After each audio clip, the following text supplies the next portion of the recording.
मंडळी, आज आपण भेट देणार आहे जवळपास 900 वर्षाचा इतिहास जपणाऱ्या एक अप्रतिम मंदिराला. हे मंदिर पाहिल्यावर तुम्हाला विश्वास बसणार नाही की हे मंदिर इतकं सुंदर आणि कलाकुसर त्या काळात कशी केली असेल. तर नमस्कार मंडळी, स्वागत आहे तुमचं एका नव्या ब्लॉग मध्ये. संध्याकाळ झाली होती आणि आम्ही निघालो होतो सिन्नर येथील गोंडेश्वर मंदिराकडे. रस्ता अगदी मोकळा असल्यामुळे काही वेळातच आम्ही मंदिरात पोहोचलो. पार्किंग मध्ये गाडी लावली आणि मंदिराच्या प्रवेशद्वाराकडे चालायला सुरुवात केली. दुरूनच मंदिराचं भव्यत्व नजरेत भरत होतं. जसजसं आम्ही मंदिराच्या जवळ जाऊ लागलो तशी सुंदर रचना आणि दगडांवर केलेले अप्रतिम कलाकुसर स्पष्ट दिसू लागले. मंदिर परिसरात प्रवेश करताच एक वेगळी शांतता आणि प्रसन्नता जाणवली. त्यानंतर आम्ही मंदिराच्या गाभाऱ्यात प्रवेश केला.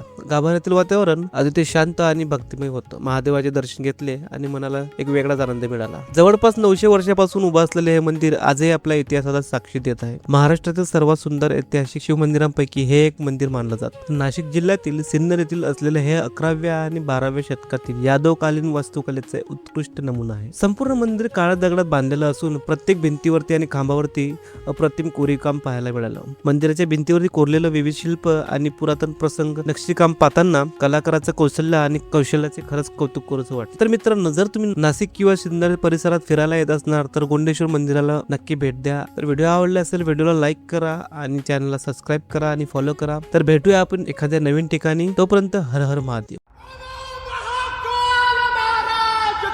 जय